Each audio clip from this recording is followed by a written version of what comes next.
Welcome to another Was It Good podcast, live taping in an undisclosed location in Nevada in the Cheyenne Mountains near the Stargate. A lot of people in Arizona right now. Are there? Well, yeah, just people at work. I didn't realize how many of them are. There's a couple of them at Arizona, and I didn't realize.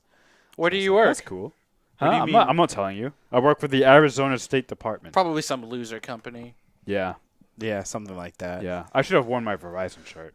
I got a care package from them, actually. How come I didn't get one? Because, I'm not full-time. You're not full-time. Wait, what kind of care package? What was in that? It was like a hat, T-shirt, and like a hoodie. They gave you swag? Oh, yeah. Well, it's all branding. I'm a walking billboard for them. Yeah, that's interesting. I mean, hell, we've got swag and stuff that we will like to give out on occasion. Like we recently did a mask giveaway, which I believe we have given out the masks. Have we still need to send them out. Okay, for those who have been following and got those Was It Good face masks, they are coming. Promise. One of them is your editor, Greg. It's true. Whoops. If you're at work, if we weren't living in Start the COVID course. times, you could just give it to him. This is a good point, but we live in the COVID time. But then again, if we didn't live in COVID times, we wouldn't be giving away masks. Dang, so it's like a catch-22. I feel like the You camera moved the just went camera. off center. Oh, did it? Yeah. Oh, well, this is why we do things live. Before. There we go. There we go. For those watching at home, we are live. You can definitely ask questions like, where do I get my awesome black-looking T-shirts from? Where do you? Amazon. Nice. Yeah.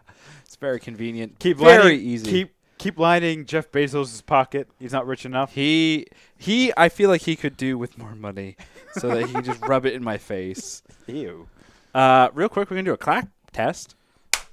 That's great.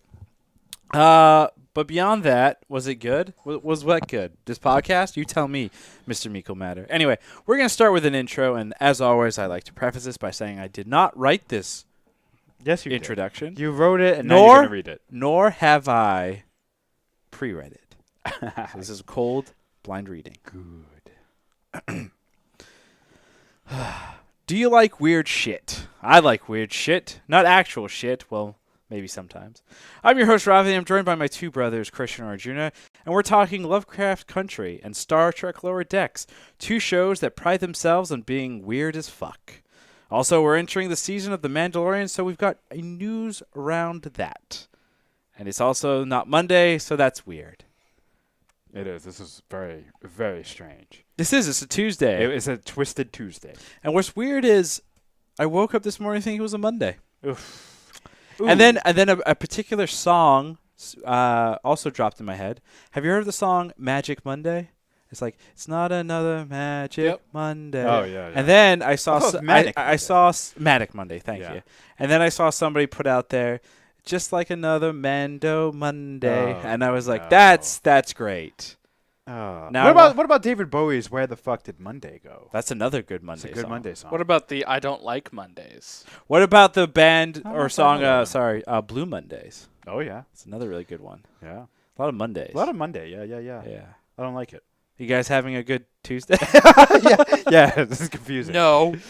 No, Tuesdays fine. are busy. Tuesdays are my busiest days. Tuesdays are my busiest days, too. Monday and Tuesday for me in my current work situation is, Not Sunday? is my busiest. No, I mean Sunday I work, but it's easy. Okay, It's fair enough. it's just kind of relaxed and then cutting a couple things. But Monday, Tuesday, it's very heavy for me right now, for sure. But maybe that changes. Who knows?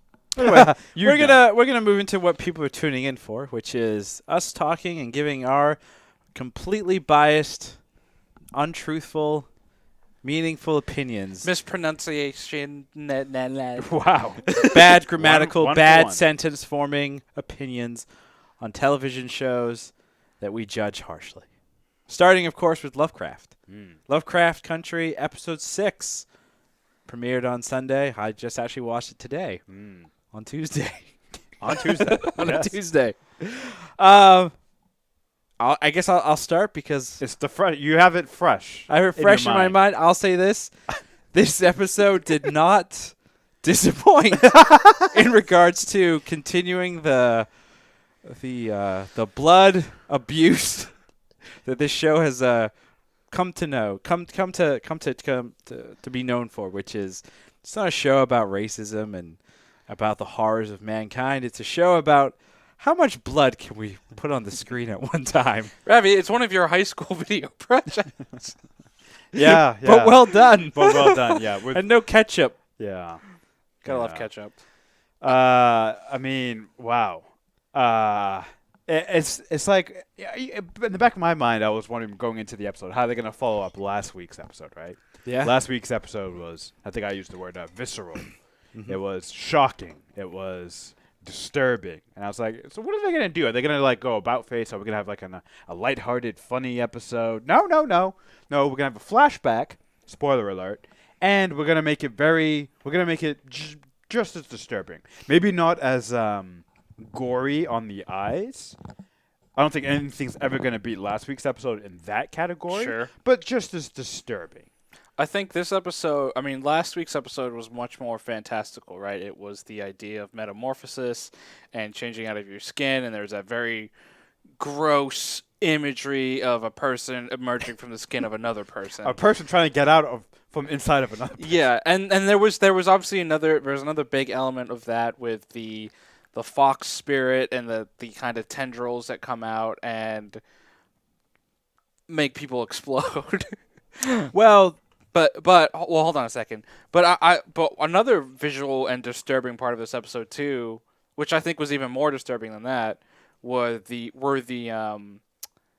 injuries and the stuff that you saw in the soldiers, right? Like one of the early scenes in the episode is the nurses kind of going through dissected bodies and like trying to identify stuff. And that to me was like really disgusting because you just had like these bodies opened up. but you know that's like real medical. Like Ye- they do that. Yeah, of course. real. Yeah, of course that's real. But still, as a viewer, it's disturbing, right? Like it's disturbing to see a human body opened up. And I don't know if I'm just desensitized. Same. I think because I'm I desensitized. didn't even blink twice. I did. But like, I didn't either. Maybe there's something wrong with us. Yeah, that's something. what We've about watched too many more the movies. soldier with the guy's bone coming Yeah. out of the leg? Even Like, that, that's- I would say, I thought honestly when you started your monologue, I thought you were going to say that the parts that were equally disturbing as her vaporizing and pulling, sucking people's souls and Sure. making them just turn into gallons of blood. I thought the other part that was very disturbing to see was Tick and his unit and what they did to the nurses. Absolutely, Yes. that was I thought that to me was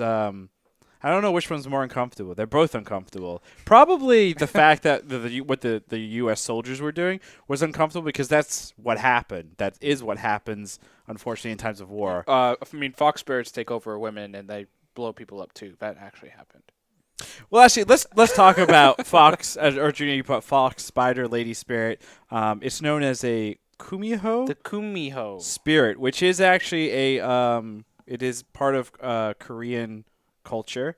It is basically, and I'm probably butchering, so forgive me, but the idea is a female that is of extraordinary beauty that attracts men, and then ultimately either feasts on their heart or their liver, depending on which folktale you take into account.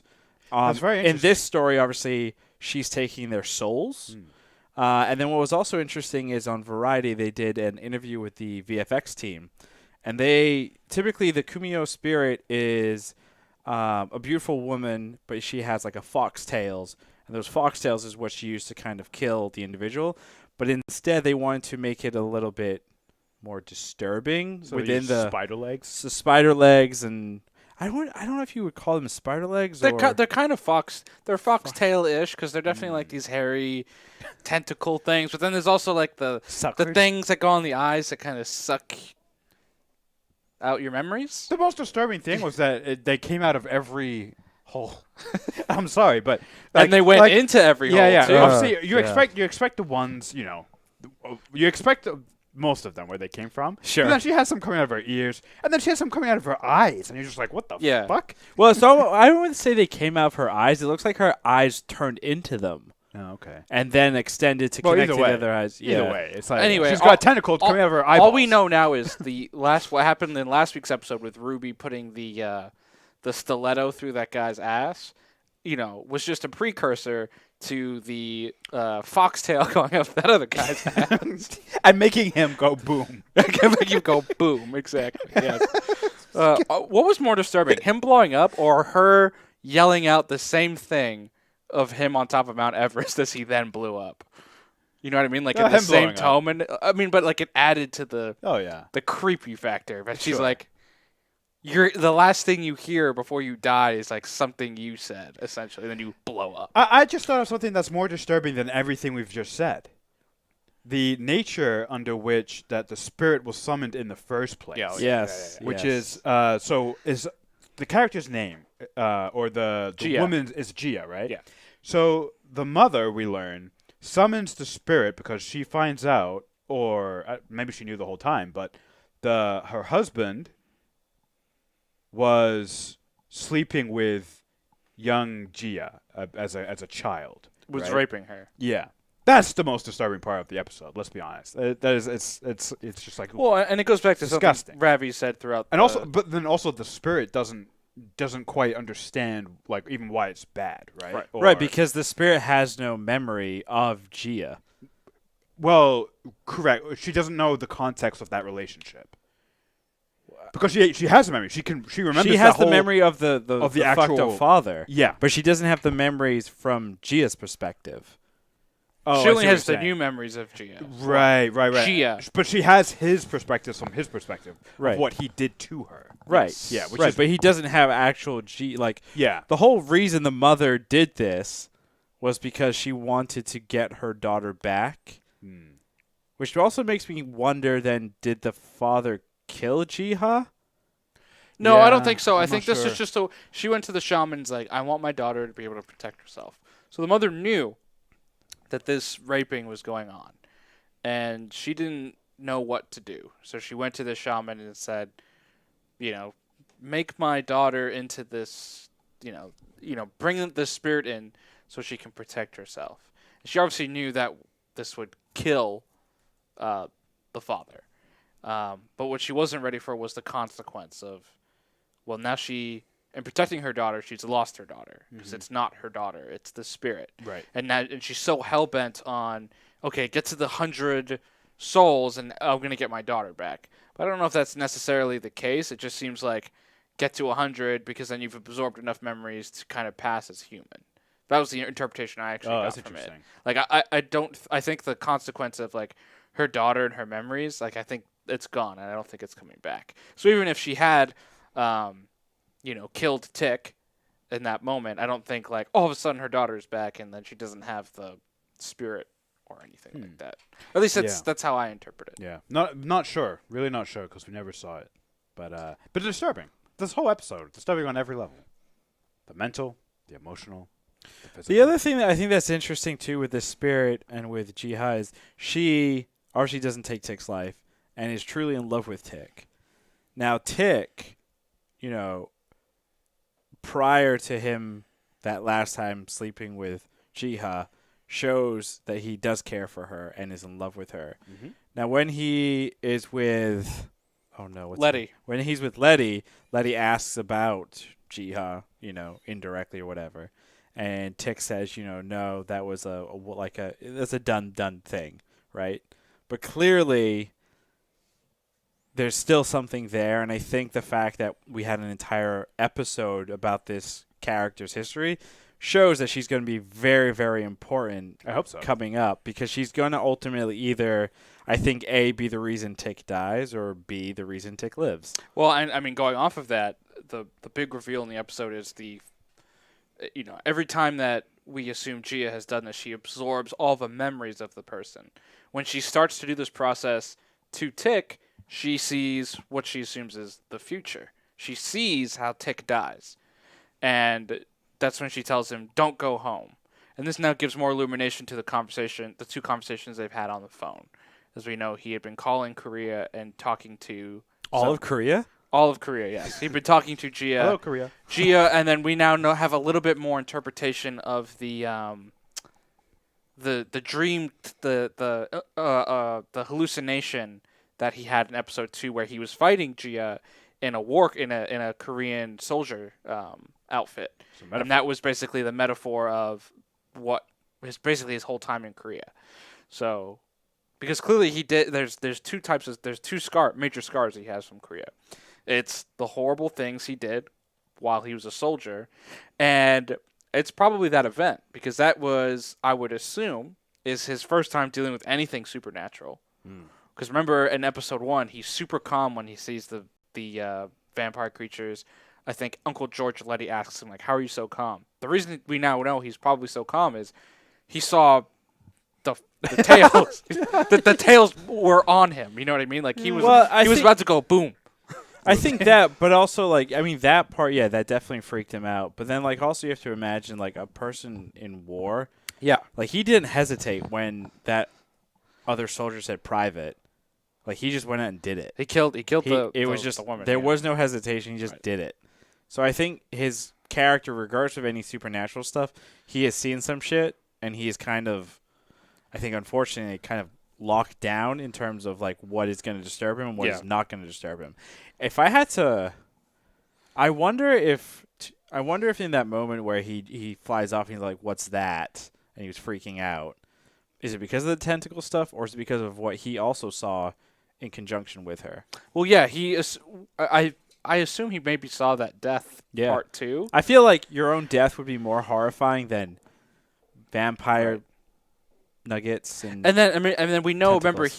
Remember when he was kind of deciphering the symbols on the ring, it spelt out die. Remember, and then he called her all freaked out. And like, how do you know? How do you know? Because this is obviously in the back of his mind that, like, oh, me going home is going to somehow lead to my death. Now, I don't think he's going to stay dead. Like, my personal interpretation of that is I think he may die for a moment, but come back in some way. It'd be strange if they just killed him off. Nah. I feel like. But maybe we'll see. It'll become Letty's show after that. I mean, she is new theme song. It's the Letty Show. She is billed as the star of the show. She's Letty, really? Yeah, the actress who plays Letty is the. Well, then there you go. They're gonna the kill star of the Atticus, show. and Letty is gonna be the one who lives. Maybe. Yeah. Which is. But yeah, I mean, it's definitely interesting background. It gives a lot more context to some things. Like if we go off, Tick when he makes love to Gia, we know according to him that's his first time. He's a virgin at that point, which gives more context to the scene we have between him and Letty, because Letty reveals when he has sex with Letty that that's her first time. So there's definitely some connections made here. You see, how much of that puppy love that Tick has with Gia, and like Ravi said, what he tells Letty and what you see with Gia are two different things. And so, does she come back? Is she going to come to America somehow in Chicago, or is he going to go back to Korea? Is there going to be some type of link up? I think there is, because there's certainly more to this character. But I don't know. What year? So it's 1950 is the last scene that we see with her talking to the shaman. What year is Tick and all the current events happening? I think it's just a few months after. Okay. I don't think. I mean, I can look it up, but I don't think it is like a ton of time after. Okay. Because doesn't the show start with Tick coming Yes, from Florida. from Florida? So he comes back to Florida, but we don't know how long he's in Florida for. Yeah. Oh, what he's doing there. Right. Okay. Cool. One last thing on the Lovecraft stuff. Communists were brought up, obviously, during the Korean War. That was a big thing. They were going after anyone that was preaching communism. I thought one of the interesting parts there was Jiha's friend, another fellow nurse, was also interested, was basically a communist. Turns out she was the one sneaking information from that nurses group. And she said something I thought that was kind of interesting that I think is within the general theme of all of Lovecraft, which is, why must we be persecuted for our different beliefs? We should be allowed to let live, whatever that phrase is. I thought that was interesting, even though we weren't in, America in the Jim Crow era. Like, that wasn't our setting. We were over in Korea during this war. They were going after people. They were being biased of people. And then obviously Jiha had a similar conversation with Tick and with the American Korean soldier. And they both were like to her, hey, we're basically nothing in our country, which surprised her, which, I'm sure back in that time that would surprise a lot of people.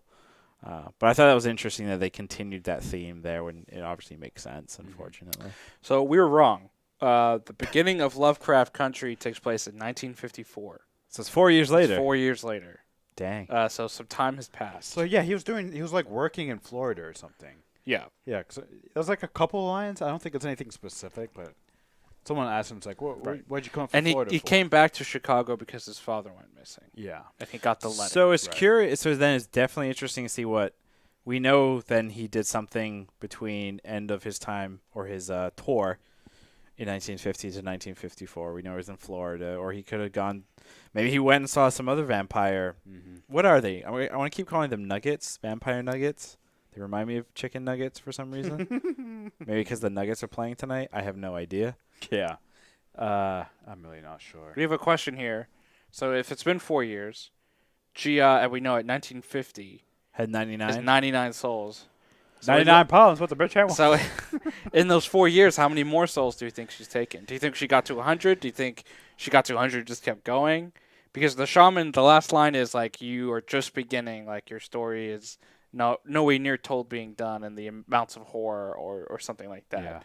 Yeah, it's an interesting question. I don't think there's any way to know. I think the more interesting question is the fact that we've really, up until this episode, only been introduced to one kind of magic, and that's the wizards, right? Yes. Now we're getting a very Eastern flavor type of magic, a completely different, supposedly, a different form of magic, a magic that works in a different way, maybe, probably. So I think that's interesting, right? Do we think we're gonna have a clash of magics? Are these two opposing magics? Is it the same force? Is it the same? We don't know any of these questions yet. So hopefully that will get revealed. I'm sure Ravi's gonna ask it. Where are the aliens? Well, where are the aliens? Something we should mention. So Gia is the alien in the dream that comes down. So maybe there are no aliens. Maybe they're all aliens. Or maybe that opening sequence is just how Tick's mind interprets what's happening. Since he reads a lot, too. Right. So maybe, based on the fact that he saw her with tentacles, he draws an alien conclusion. Sure. That makes sense. Which, if that's the case, I'm still a little bummed because I want some fucking aliens, man. Yeah, this is how it's going to happen. They're going to solve the mystery of the season. They're going to rid themselves of the wizards. And then, boom, the aliens come down. I'm fine with that. Are you getting Tales of Arcadia vibes? Like if we have aliens come, it's literally like Troll Hunter, Three Below, and then the other one. So all you're saying they copied Del Toro? Absolutely, they did. In fact, he's probably a secret wizard producer on this. Well, H.P. Lovecraft has inspired a lot of horror. Probably sci-fi. Every modern day. So that's how you could kind of pull maybe some inspiration. Yeah, I'm getting Pennywise. I'm kidding. Oh, we need clowns. Yeah, have some clowns in there. I agree. We're going to change it up a little bit. Arjuna, was Lovecraft Country Episode 6 good? Yes, it was good. And it's the last two episodes have definitely been very gory and everything. And now we kind of understand why Episode 4 was so funny. Yeah. Because you probably needed that before this. So, it's going to be interesting to see what Episode 7 is. I think we're finally. I watched the preview, and we are going to get more Aunt Hippolyta in Episode 7, which is going to have some very interesting elements, and I'm excited for that, especially because we haven't seen her in a few weeks, so that will be good to see. Krishna, was Lovecraft Season 1, Episode 6 good? Yes, it was. I really like all these characters. I think it's maybe the strongest cast of characters on television right now. Everyone's like really well defined. Everyone's like super interesting. I thought it was interesting how during the episode, Tick did some horrible things, and I'm still in his corner. I still like him. The last two episodes have really done a lot of have illuminated a lot more in Tick that make him unlikable. Yeah. Or they're trying to at least make you like him less than maybe you did in the first few episodes. Yeah. He's a very fleshed out character. Yeah.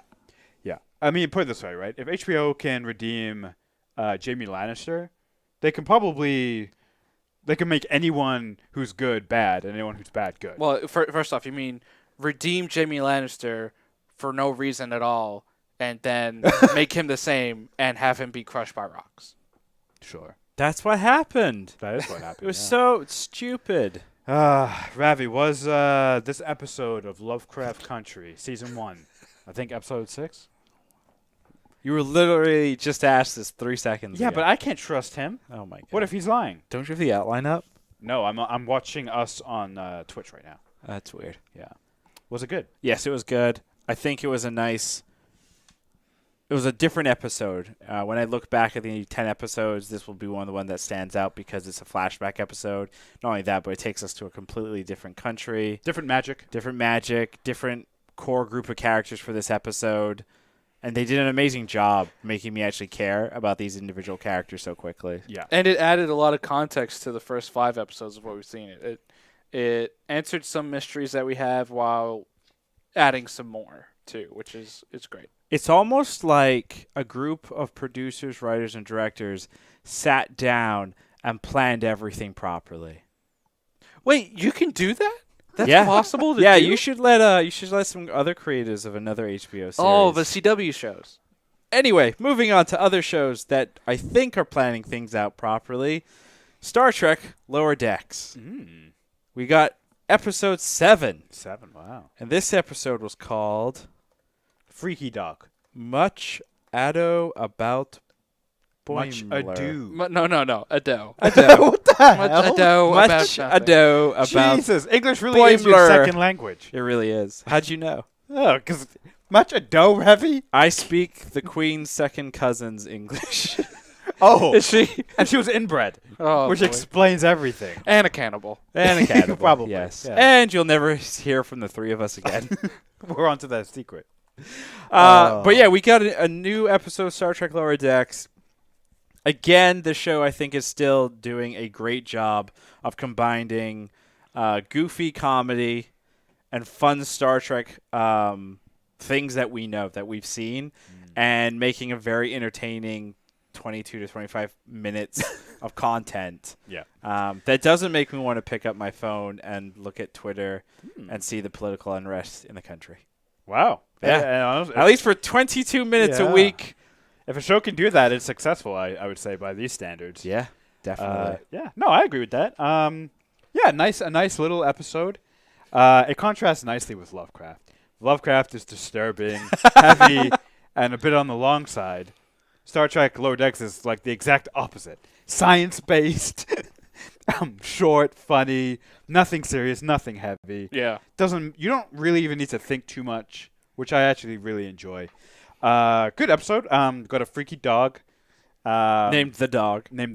I loved the storyline with them going to paradise to try Division and fix 14. Yeah, to fix all I this. love that. So I got the first question as a Star Trek boob is Division 14 real? Division 14 appeared in anything else besides Not Lower that I'm Decks? aware of. So I decided to pause the episode like when they were first mentioned because I was like, I need to know. Yeah. And I looked on the Star Trek official wiki page. I looked through like a bunch of fan forums. There is no mention of Okay. Division 14 anywhere else, Yeah. which I think is great, and it's okay. Oh, yeah, for sure. We have a bunch of other divisions. There's like was it Division 0? Yeah. It's probably the most famous. What's the time one? Division 9? I want to say Division 9. Because they're the ones that appear in Deep Space Nine. They're the ones that in the fun episode. Are they where Federation? They're all these divisions are all Federation, but think of them like special groups. Yeah, for sure. Because the Federation's idea was like we can all be great and everything is wonderful, but then they need like these other divisions to like specialists. Yeah, the spec ops essentially to go and take care of things. The Time Division, or I want to say Time Force Division. Time Force. The Time Division, like their whole thing is investigating issues when there's time and anomalies or disruptions in the space-time continuum. Division 14's whole purpose is basically taking the medical the hell happened medical mysteries, and then taking them all to a central location to kind of be worked on. And they had so many good references. They were making fun of like Captain Pike with the radiation thing. They had like multiple ones of the Pike illustrations in there. They had this episode continued. Like I think they've been on a hot streak recently with Lower Decks, because this really is Rick and Morty meets Star Trek, and like that's what I keep getting, where they have these just kind of zany, wacky plots that build on the lore, like your inner lore within the show, but also because Star Trek's an expansive universe, and Rick and Morty, for example, is maybe not. So what's different about this show is that it also expands on that universe lore, which you have like these new divisions and these new planets and like these new AI threats running around, and I am super excited to see like what they do with another season or subsequent seasons, because they can bring back so many elements. You know what I mean? Like the dog has to come back. The Division 14 planet like has to come back. You know what I'm saying? Like they're also building these relationships with these characters, like Mariner's friend who she went to the academy with. She's a captain, while Captain Mariner's, Ramsey. right? While Mariner's an ensign, right? And then she like plays dumb, but she's clearly very capable to do that. So just adding more to that character, but also to the story and everything. We do have comments coming in on Twitch, and for those listening and watching, make sure check us out on twitch.tv/wasitgood. During the live podcast, we will answer a couple of these questions. One of the questions that we just got, which from Miko Man, was I had a real hard time with how much the main character needs to slack off and rebel. There are rules for a reason. We have a real life Boimler. Michael's our Boimler. Miko Matter, are you Dennis Quaid's son, Jack? That might be it. Yeah, I think it's an interesting question. I think Ensign Mariner, she's slacking off, and I think we know from the first episode, her parents, her lineage is very Starfleet, and I think that would make anybody kind of want to rebel, regardless of the Federation. I think it's just being a kid and parents, and then that whole whatever. And I'm sure at some point we'll get a better understanding. She has a father who is an admiral. She has a mother who is a captain. Her entire life from day one has just been Starfleet. That would drive anybody to like want to hate and just be done with. But what's interesting is she's of the mindset of because she loves space exploration. Yeah, she's really good at it. But she doesn't so it's like she joined Starfleet to explore the universe and be immersed in that because that's what she grew up with. But she hates all those rules and the strict regulations. And what I like about that is what I like about it is it's just something you haven't necessarily seen a lot of in Star Trek, because you're always following the crew, the officers and stuff who are the top of Starfleet, and they're in charge of the ship and they do follow the rules and all that type of stuff. And there's been some variations. They've tried, like Voyager, for example, tried to bring in the Rebel group, and that lasted an episode. And no, that lasted 2 seasons. No, 2 seasons. What are they called again? Exactly. The Borg. They put on Starship. They put on Federation uniforms in episode 2, and that was basically the Maquis. Exactly, the Maquis. But remember, they had to put on Federation uniforms because the idea was 2 different conflicting ideologies for a group of people in space in an entirely uncharted area of space. No one would survive, and a lot of the Maquis are ex-Federation. Like, I think 99% of them are ex-Federation. Right. If anything, Mariner should probably go and find the fucking Maquis and hung out with them. Well, do they still exist at this time? I guess it's shortly after the end of Voyager. Yeah, so in theory, they would still be around doing their thing. Yeah. Yes. Still, yeah, I'm going to say my favorite part was the dog, especially the fact that the dog could speak and fly. And the fact that she had no idea that's not what dogs do was pretty funny too. That was a fun gag, and everything. So yeah. I think we're gonna all unilaterally say that it was good. It was great. Yeah, it was good. It was wonderful. It was good. It was good. Christian, I have a quick question. We're 7 episodes into a Star Trek show. This is probably the most Star Trek you've ever watched in your entire life. Mm-hmm. Like it, what do you think of the show? 7 episodes, almost done a full season. I mean, I've enjoyed it. Yeah, it's held my attention. It's funny. like I kind of said at the top, you don't have to think too hard. It's just an entertaining, good time. Are you going to watch the second season? Yeah, I'll definitely tune in for the second season. And what I like best about the show is that it does not compel me, not one bit, to go watch any other Star Trek. I don't feel like I need to. And I don't want to. I mean, I think that's good. And I think that's a success. Yeah. That's the strength of the show. Because I think the show is doing a good job on hitting on Star Trek fans, casual, like hardcore Star Trek fans, casual Star Trek fans, and non-Star Trek fans. Right. Yeah. Yeah. Yes. Oh, last question on the Star Trek stuff before we move on here. For Miko Matter, it was good, but Mariner needs to face some consequences and learn some lessons. She's going to get herself or someone killed. I think simply that won't happen because it's a cartoon. And it's a Star Trek. Like, everything, like, part of the Star Trek formula is, like, things almost reset week to week. And I feel like previous or most Star Trek shows don't necessarily have big consequences. Lasting consequences. Even if a character does something wrong, they learn their lesson in the episode, and then they move on and maybe make and then that they make same the mistake a month later. Three or 4 seasons later. Not Tucker, though. Well, he died. Tucker made In the the ultimate finale. sacrifice, supposedly, unless you read the books. Wait, what? In Star Trek Enterprise, a bunch of bounty hunters or something board the Enterprise ship, and they have Archer at gunpoint, and then Tucker sacrifices himself in order to save the captain. But it was done in such a way where you, as a fan, were like, we've seen this maneuver before. They could have easily avoided Tucker having to blow himself up and the bounty hunters. It was very stupid, but it was the last episode, so whatever. Interesting. Speaking of books, something I didn't put on the outline that I don't think we've talked about yet on this podcast, even though it was announced months ago, is the Star Wars High Republic stuff. There was a little bit more details that came out about the first. It's going to be a book that launches the High Republic. And for those who don't know, the High Republic is a multiple formats of expanded Star Wars universe stuff. And High Republic is like Knights of the Old Republic is going to take place thousands and thousands of years. 200 before. years. Yeah, thousands and thousands of 200 years before the events of Episode 1. Yeah. So it's a prequel to the prequel. It's a prequel to the prequel. But it's going to have like younger Yoda. It's going to have Only 600 years old. there was some art that came out, I think, of like what he's going to look like in one of the books.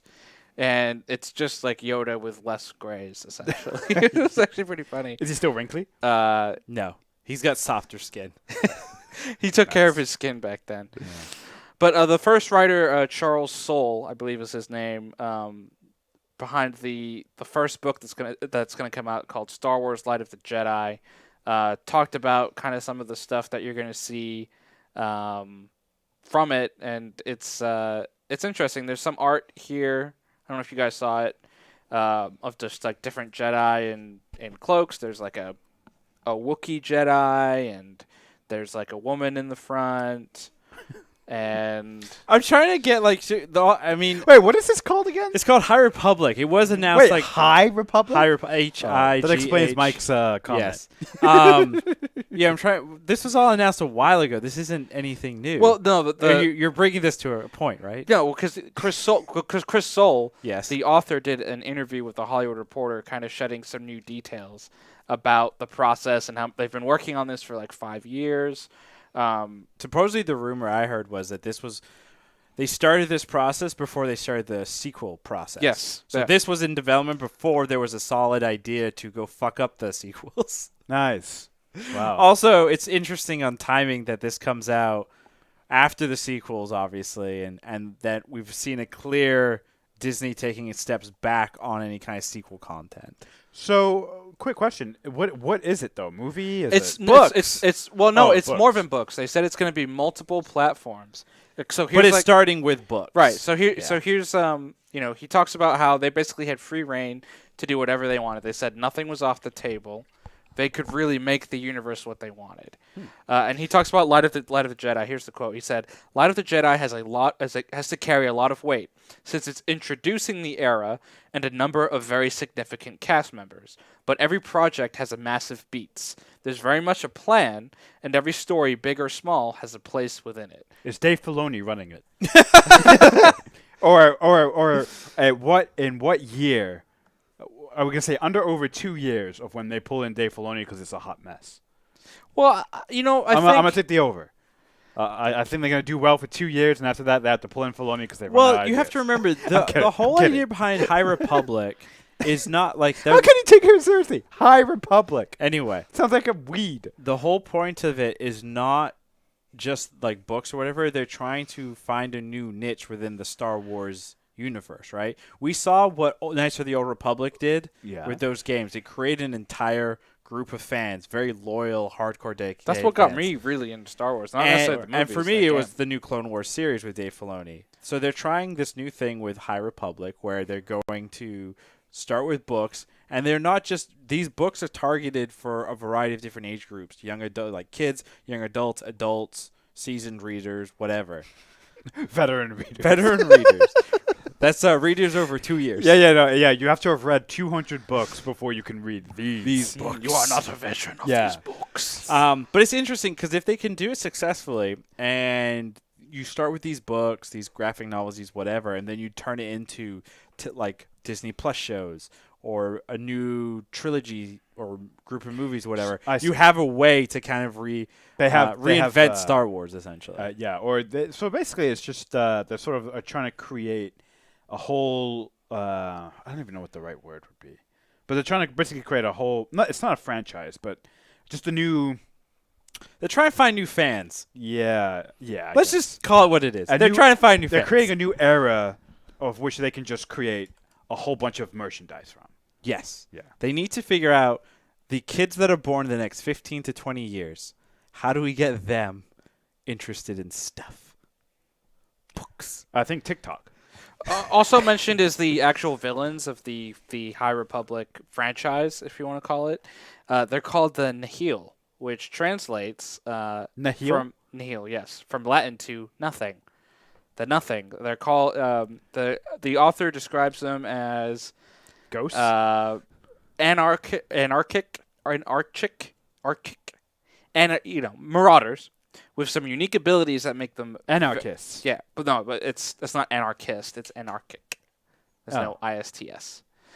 Marauders with some unique abilities that make them very powerful and very dangerous in this era. I wanted to paint them as truly frightening. The villains we're used to seeing in Star Wars at least have some sort of loyalty to an ideology or code. The Nihil do not. They're basically trying to create the Joker of the Star Wars universe. Maybe. Or Zombies. Zombies? No. Zombies have no code. I thought or ideology. they sound like just glorified pirates. This is interesting because there was a group. I guess in the expanded universe, the 7, 8, and 9, supposedly Lucas-driven story, there was a group of aliens that were free of the Force. You couldn't use the Force on them. Outside the galaxy, and they came and they really messed stuff up. The Yuzong Vong. Yeah. Something like that. I wonder if they're pulling inspiration from that group. Maybe a little bit, yeah. Which would be interesting. Yeah. Because that happens after. And actually, what I always found fascinating and interesting with that storyline in the expanded universe was it gave Palpatine a reason to do everything that Palpatine did, which was unite a galaxy and get them ready to fight this unforeseeable, this insane enemy in Force. But who knows? Instead, we did Rey and Finn. Rey. Woohoo. And BB-8, yay, and General Hux, ha ha ha ha. Hey, Disney gave us the Mandalorian, and they gave us the child, the new face of Star Wars. Do you know how much money I've spent on my Mandalorian costume, Arjuna? $2,000. He's up to 3. It's enough. He's up to It's enough to pay for half of a Honda Fit. Why would you get a Honda Fit? I'm just saying, for context. Yeah. Well, you want to be like Mom, drive his Fit around? Yeah, maybe I do, you jackass. Anyway, moving into Was It News? Finally. That was it news? That was my intro into it. You're welcome. You didn't title it. People don't know what they were listening to. You just start talking like a crazy man. People are lost. By the way, news that was announced months ago. What the fuck? It was relevant with the interview. What interview? The one I kept talking about with Chris Soule, the author of the first book. Did he pay you? No. Yeah, How much is he paying? clearly. He paid me $300. Wow. In Damn. quarters. It's Disney money. Anyway, wasn't news. Black Widow is going to be delayed, potentially. No surprise. Is that a Right? surprise? It's a little bit of a surprise. Why? Based on what we've seen with Mulan and how No, but those movies. well it's doing. Those movies have done terribly, right? Well, in what context? Well, wait. So Like, if is the Black con- Widow was supposed to come out in theaters, right? It was supposed to come out in theaters Every back movie in that's May. coming. Yeah. So what's getting delayed here? A theatrical release or an on-demand release? Christian, are you telling me you didn't read the No, article? No. I never read these things because I want you to give it to me. Like, So here's the reason for the delay, and you're going to start seeing this. COVID-19. Well, obviously, but the delay is coming. A lot of studios were watching Tenet specifically And it's bombed. in theaters to see how it does, and if there is an appetite for people to go back to theaters. In Spoiler a limited alert, there capacity. isn't. Right, there isn't, especially in America because there's still a huge pandemic. What? No. So you saw it last week. We talked about Wonder Woman, I think, being pushed back to December. Yeah. And that's just basically the next option with Black Widow and with Soul, which is the next Pixar movie that's supposed to come out. Soul? Yeah. It's about souls. Really? Yes.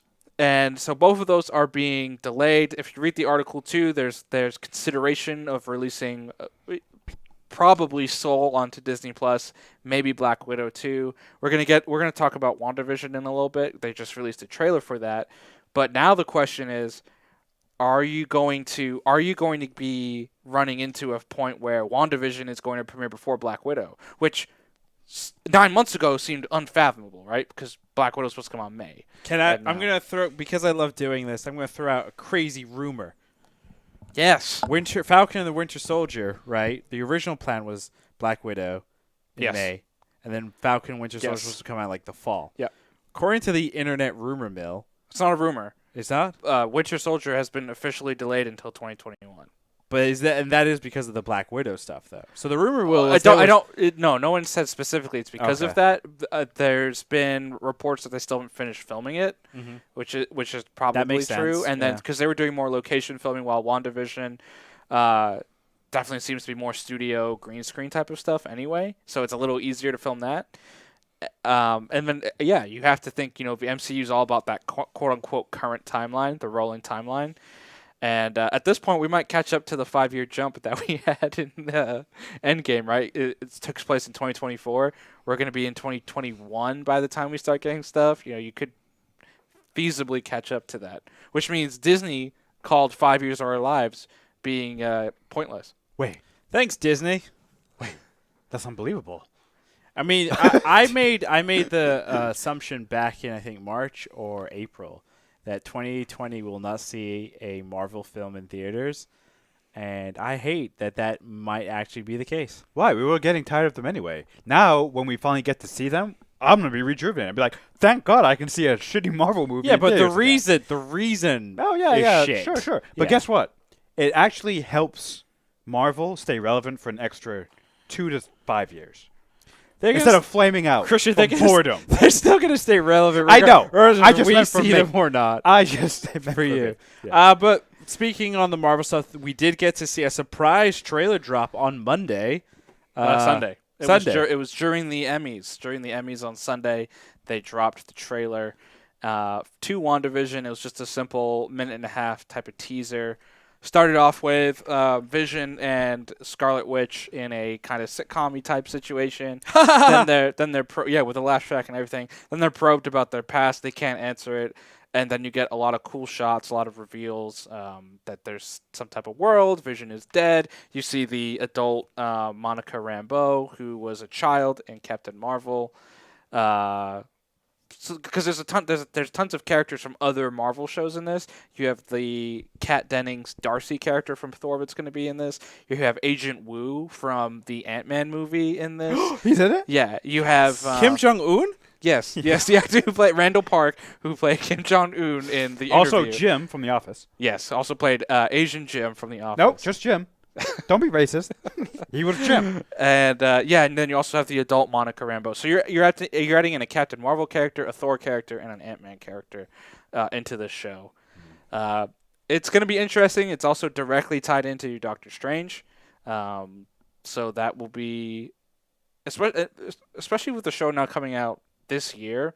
Doctor Strange isn't coming out for at least 2 more years. Well, no, this show is supposedly going to be airing in December. Yeah, it's coming out this year. Oh, I didn't hear That's you. what I'm saying. It's coming out this year. I mean, Doctor Strange is at least 2 years away. So if it's a big gap, but they're connected. So that's interesting. So what do we think? Let's throw out crazy-ass rumors on what we're seeing in WandaVision. My theory is she's created a pocket universe, a Yeah, bubble that's what it looks universe. like. That's what I'm thinking. And the villain is going to be herself. Your thoughts, your inner thoughts. I don't know. Yeah, That's my theory. I think that's exactly what I would have guessed. If it's not her, it's going to be some kind of psychic person who comes in and is like, this woman's in pain who's created a pocket universe. I can fuck with that. And also, it's a great source of power. I can take over her mind, use her power to destroy the world. Blah, blah, blah. We've seen this plot over and over again. That's what we're going to get. I think, honestly, I mean, I would have loved to have seen Falcon and Winter Soldier as the first Marvel Disney Plus show, but I'd be okay with this, too, as, like, the first one. Yeah. Because it feels so different. It feels cool. It feels also. Is it an Awesome. opportunity, potentially, to pull in maybe some Professor X? Maybe Wanda, some cool Wanda, stuff? and like Quicksilver were always part of like the X-Men because Yeah. they're in the And I'm just they're thinking, supposed to be Magneto's kids. yeah, I'm just thinking because there's a lot of psychic shit going Yeah. on. Maybe a little Professor X. I doubt the deal and everything's in place, and It's not a place where it is. I mean I doubt they've figured out how they're going to incorporate the X-Men. We gotta Well, call. I'm sure- I mean, let's call up Feige- Aaron. Call up Aaron. No, Feige has an idea. Kevin Feige certainly has an idea of how he's going to incorporate the X-Men. I bet we don't see the X-Men, but I bet we start getting references of mutants in this type of show because it psychics. seems like I was pleasantly surprised watching the show because it does seem something that's very different from the MCU, and it comes from the MCU proper, right? This isn't like when Daredevil premiered on Netflix and you're like, "Whoa, this is MCU." Then a year later you realize like, "Oh, this really isn't MCU." You know, this is just the child that was never wanted. exactly. So that's interesting. Like, it's interesting to see different corners of the same universe told in a different way, and I'm excited. Staying on staying on the Disney hype train here.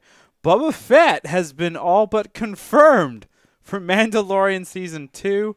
We thought we saw that in the Mandalorian Season 2 trailer. There's the shot of the Mando on a speeder bike on a desert planet. Fans zoomed in and tried to digitally enhance what seemed to be Boba Fett's backpack and helmet. But the best confirmation came from Tamora Morrison's agency, who leaked a call sheet or something, Statement or whatever, that basically showed that he was playing the character Boba Fett in The Mandalorian Season 2. So, big spoiler there, if you didn't want to know that. Yeah. At least it's not Commander X. I mean, I would've maybe liked- I would've loved this is that. all a giant ploy Yeah. to surprise us. This does seem like a giant ploy. Yeah, it's a little too convenient. Especially because Boba Fett's clearly dead. He got out of the Sarlacc pit. Okay, Yep. he used his jetpack. His jetpack got digested. He used his grappling hook. What grappling? He used his trusty whip. It's like Indiana Jones. Harrison or Han Solo felt bad, came back and saved him. Yeah, with his whip. In between the shot, in between them flying away when Jabba's barge blew up, and the shot of the Millennium Falcon flying away, in between that, Han goes back and saves Boba Fett. That's what happens. Real quick, we do have some breaking news here about the Cassian Andor show. Oh no. Tony Gilroy, who co-wrote and co-edited Rogue One and was the showrunner for the series, has dropped out of directing the first 3 episodes, which means the show has to go. Why? We don't know exactly why, but it is going to probably cause delays on the show. I'm going to bet a particular executive producer from Lucasfilm, I'm not going to say who, Kathleen Kennedy, probably disagreed with his vision, and that's why he said, I think he's still attached to the show. I just don't think he's directing the first 3 episodes. no, I bet he's he's probably like attached as a producer because he's financially liable. Oh, So that's he's not a good position to be screwed. in. Not a good position. To end up our show here, this is a little sad for one of the Was It Good members, Which one? Arjuna. Why would Your this be- favorite CW show, Supergirl, is ending after season 6. It's about time. I think this is showing the cracks in the CW Arrowverse. Arrow Cracks? Yeah. Gina, the cracks have been there for like 10 years. No. That a year ago they were riding high. They had the Crisis on Infinite Earths. They announced 8 more spin-offs. Now you're starting to see shows canceled But and you delayed. you called the cracks before the crossover Exactly. happened. I just want to say that I just knew when to get out, but that's and I did here's it. the thing. Thank right? you. If This you is could my see TED if you could see the end coming, the cracks have been there for a long time. Because I was ahead of the curve. The shows were bad. I knew before the execs knew. The shows were all bad. They were terrible shows. Christian, they were great shows. They were not good shows. Maybe like one of the episodes were good for each show. So they were great. And I'm just going to end it because I really don't care about Supergirl. Yeah. Supergirl rhymes with stupid girl. Thank you for watching. Once again, you can find us live on twitch.tv/wasitgood every Monday or Tuesday when we do the podcast live. Come in, join us, have fun, laugh at us, laugh at Christian's hairstyles. They're funny. You can also find us on Twitter at wasitgood and on Instagram at wasitgoodbtm. We do have a bunch of cool giveaways coming up.